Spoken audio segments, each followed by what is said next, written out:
इसी बात को इस ढंग से समझने की कोशिश करो। एक गुरु का अंतिम समय आ गया, मरने ही वाला था। तो शिष्य पूछते हैं कि गुरुजी, आपका जो जीवन का अनुभव रहा है उसके अकॉर्डिंग बताओ जरा, आखिरी में कोई ऐसा संदेश हमें दे के जाओ। तो गुरु ने संदेश दिया कि भाई, जिंदगी में बिल्ली मत पालना। और ये कह के प्राण त्याग दिए। अब सारे के सारे कन्फ्यूज कि जीवन का, एक साधु के जीवन का बिल्ली से क्या कनेक्शन, बिल्ली मत पालना, ये कोई बात हुई। कई दिन वो परेशान रहे। फिर जो गुरु का खास शिष्य था उससे उन्होंने पूछा कि भाई, तेरे साथ तो अकेले बैठते थे, बातें करते थे, गुरुजी ने कहा कि बिल्ली मत पालना जीवन में, क्या मतलब है इस बात का, समझा?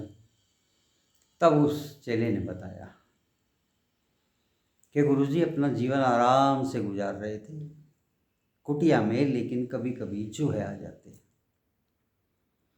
बड़े परेशान करते। खाना खाने की जगह छोड़ते नहीं, रोटियां उठा के इधर उधर कर देते, गंदगी फैलाते। तो गांव वाले मिल के आए और एक दिन जो है उन्होंने कहा कि गुरुजी, आप, इसका चूहों का और कोई हल नहीं है, आप एक बिल्ली पाल लो, सारे चूहे भाग जाएंगे। अब साधु ने कहा ठीक है भाई, बिल्ली का इंतज़ाम हो गया, चूहे भाग गए। लेकिन बिल्ली को चाहिए दूध, सुबह शाम दोपहर। अब वो फिर परेशान साधु कि बिल्ली के लिए दूध कहाँ से आए। तो किसी ने सलाह दी गांव वाले ने कि आप ऐसा करो जी, एक गाय बांध लो, आपको भी दूध मिलता रहेगा और बिल्ली का भी काम चल जाएगा। साधु ने कहा ठीक है भाई, एक गाय का इंतज़ाम करो। गाय आ गई जी, आश्रम के पास ही उसको जो है, उसकी कुटिया के पास ही गाय को बांधते। अब गाय आ गई तो उसके लिए चारा चाहिए। अब बड़े परेशान कि गाय को खुली छोड़ दें, गाय तो चली जाएगी, ये आएगी नहीं वापस। बांध के रखते थे, यहीं पे चारा चाहिए इसको। तो क्या किए, किसी गांव वाले ने सलाह दी कि आप ऐसा करो जी कि मैं आपको अपने खेत का 1-2 बीघे की ज़मीन दे देता हूँ, उस पर अपना चारा वगैरह गाय के लिए उगा लो, आपके शिष्य है वो काम कर देंगे और गाय के लिए चारा हो जाएगा। तो ठीक। वहाँ शिष्य भी काम करने लगे।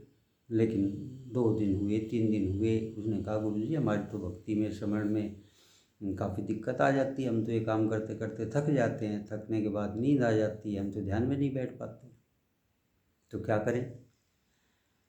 अब गांव में से ही एक व्यक्ति ने क्या किया, सलाह दे दी कि जी आप ऐसा करो, एक औरत को रख लो यहाँ पर, वो गोबर कूड़ा और सारा काम कर लेगी और घास वगैरह भी ले आएगी खेत से, सारा संभाल लेगी, क्योंकि उनको आदत होती है।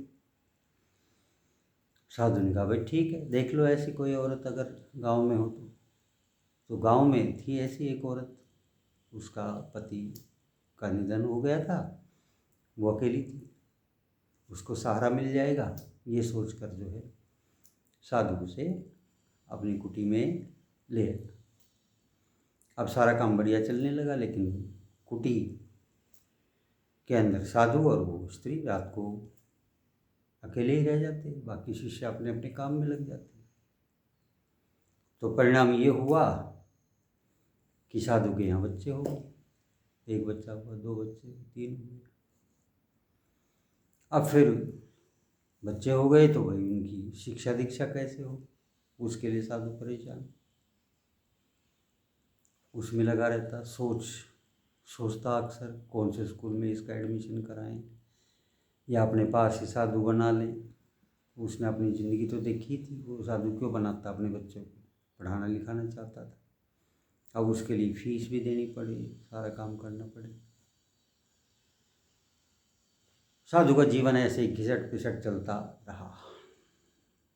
बिल्ली आने के बाद साधु को आराम नहीं मिला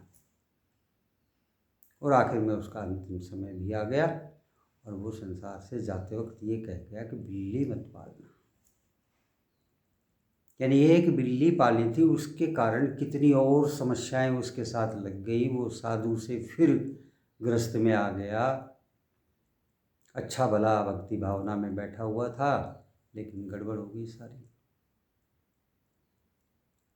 तो इस कहानी का सार क्या है कि एक जो छोटी गलती है, छोटी गलती, पहली गलती,